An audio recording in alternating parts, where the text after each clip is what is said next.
10 años de escarnio son muchos. 10 años carcomidos bajo el sol, colgados de la nada, en vigilia, rugiendo, temblando, soñando en libertad.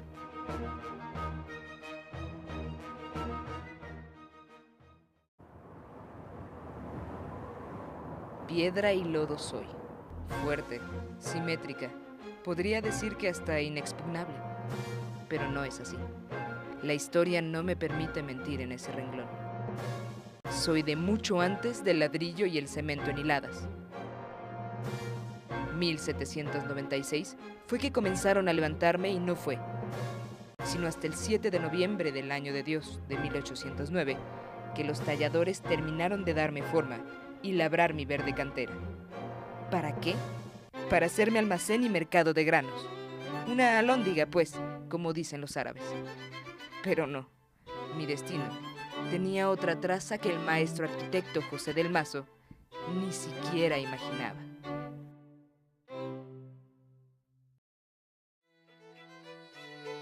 De mis poco más de 200 años, solo 8 meses serví de granero, pues tan pronto como el ejército realista se enteró del asedio de una turba comandada por un clérigo, corrieron a refugiarse entre mis muros, junto con otros gachupines adinerados que temían de la furia del criollo y del mestizo, del mulato, del saltatrás, del jíbaro y del cambujo, castas todas que reclamaban ser una misma, que querían una patria, que anhelaban libertad para sus hijos.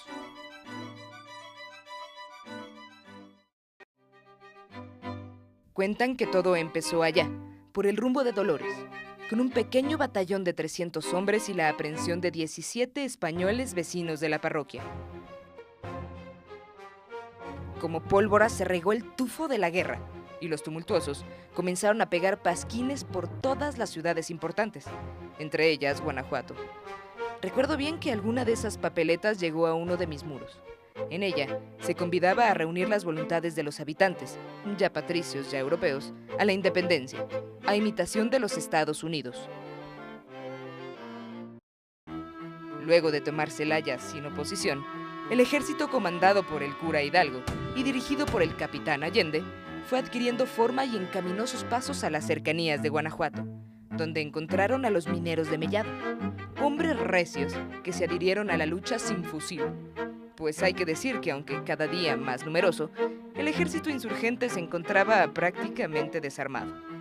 Azadones, lanzas, machetes, uno que otro pistolete, fusiles y hasta piedras conformaban su pobre arsenal. En cambio, los realistas, bien apertrechados entre mis muros, contaban con una posición privilegiada, desde donde podían disparar como en la feria y sin correr el menor riesgo. A eso le apostaban. La noche del 24 de septiembre, los notables de la ciudad discutieron el plan de defensa y concluyeron que la mejor opción sería fortificarse aquí, dentro de mí, en la alhóndiga de Granaditas, con todos los europeos y criollos adinerados. A mi resguardo trajeron sus riquezas y alimento suficiente para esperar el auxilio del comandante general de San Luis Potosí, don Félix María Calleja. 28 de septiembre de 1810. Lo recuerdo bien. Lo tengo tatuado en la cantera que apenas unos días antes lucía impoluta. Aquí permanecen las huellas de esa batalla que los insurgentes libraban, al principio, en plena desventaja, pues con estos muros tan gruesos no veían la manera de traspasarlo.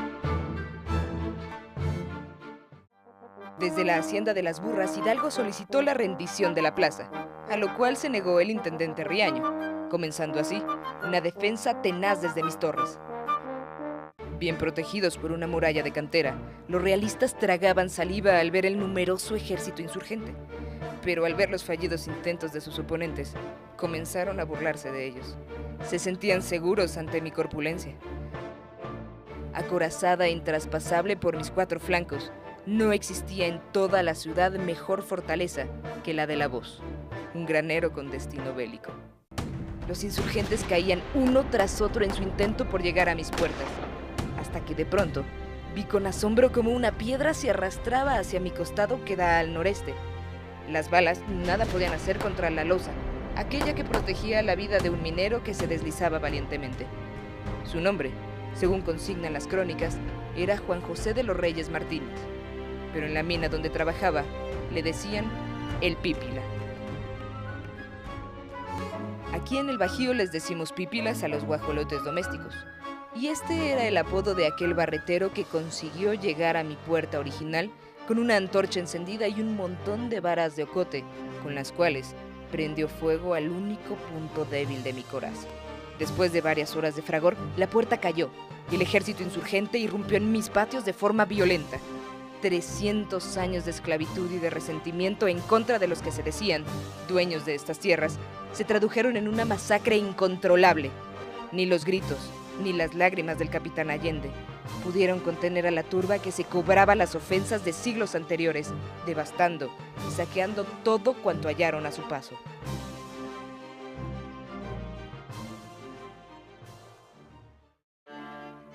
La masacre de españoles aquí, bajo estos arcos, modificó el plan de los insurgentes, pues ellos no habían pensado atentar contra la vida de los europeos. Su idea era mantenerlos en prisión hasta la fácil conclusión de la conquista, decían. A la llegada del jefe Calleja, unos cuantos sobrevivientes fueron rescatados de la cárcel y los partidarios del realismo tuvieron en sus manos los elementos suficientes para impulsar una contraofensiva igualmente feroz. La guerra, la ofensa y el oprobio había iniciado.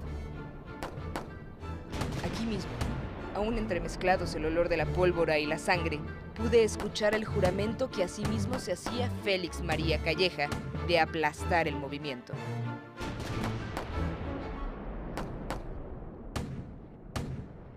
Un año más tarde, el 14 de octubre de 1811, el teniente cumplió su promesa, trayendo las cabezas del cura Hidalgo, Ignacio Allende, Juan Aldama y Mariano Jiménez, y las colocó en jaulas de fierro para colgarlas después en mis 4 esquinas, como muestra de escarmiento y amenaza. Las cabezas permanecieron allí hasta el 28 de marzo de 1821, en que fueron retiradas por órdenes de don Anastasio Bustamante, quien les mandó dar sepultura en el Panteón de San Sebastián.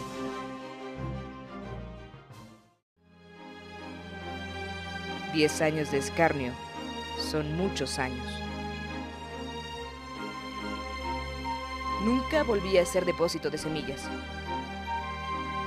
Algún día almacené tabaco, fui a escuela, locutorio y vecindario. Y durante la intervención francesa, volví a ser cuartel militar, precisamente bajo el mandato de Maximiliano de Habsburgo. Me convertí, fatídicamente, en cárcel. De ese pasado desventurado guardo varias marcas que aún permanecen tatuadas en mi piel. Consignas, nombres, pensamientos solitarios y hasta rostros dolientes de mis desafortunados habitantes. A partir de 1945, mi vocación ha sido otra. Cuando me hicieron museo regional, decidí contar toda esta historia al pintor José Chávez Morado, quien pacientemente, y en agradecimiento a esta confidente, recubrió con tinta mis muros internos. Sólida como una piedra rectangular, con muros de más de 1 metro de espesor, defiendo a mis trojes que hoy sirven de galerías, 18 salas en total. Mis columnas toscanas sostienen la planta alta de mi estructura neoclásica, que orgulloso ostento en mi fachada norte. Aquí conservo con muchas penurias la huella de las 3 virtudes teologales: fe, esperanza y caridad. El friso que enmarca al medallón ostenta unas manos que sujetan unas mazorcas, única alusión que sobrevive a mi destino frustrado de alhóndiga. El fuego perpetuo y los mascarones de los héroes de aquel movimiento bicentenario son mis únicos habitantes ahora.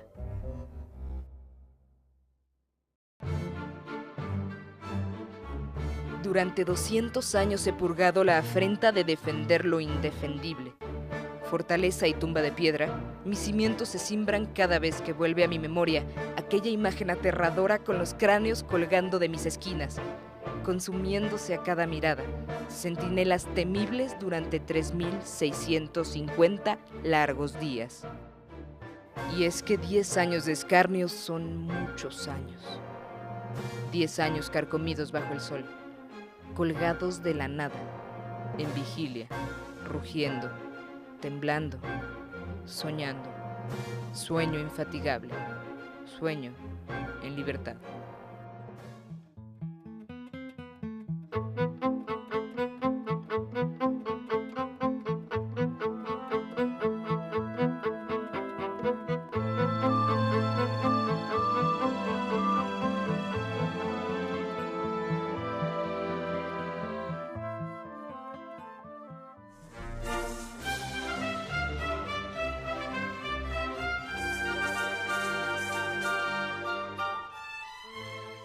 En 96 fue que comenzaron a levantarme y no fue, sino hasta el 7 de noviembre del año de Dios de 1809, que los talladores terminaron de darme forma y labrar mi verde cantera.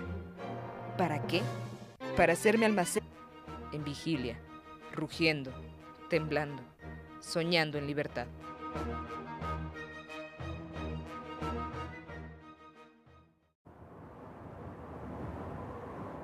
Piedra y lodo soy, fuerte.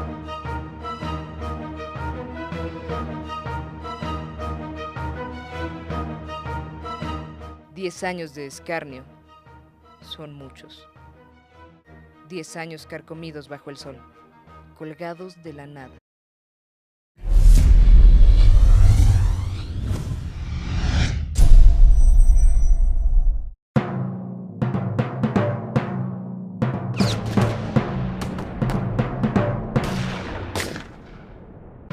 Simétrica, podría decir que hasta inexpugnable, pero no es así.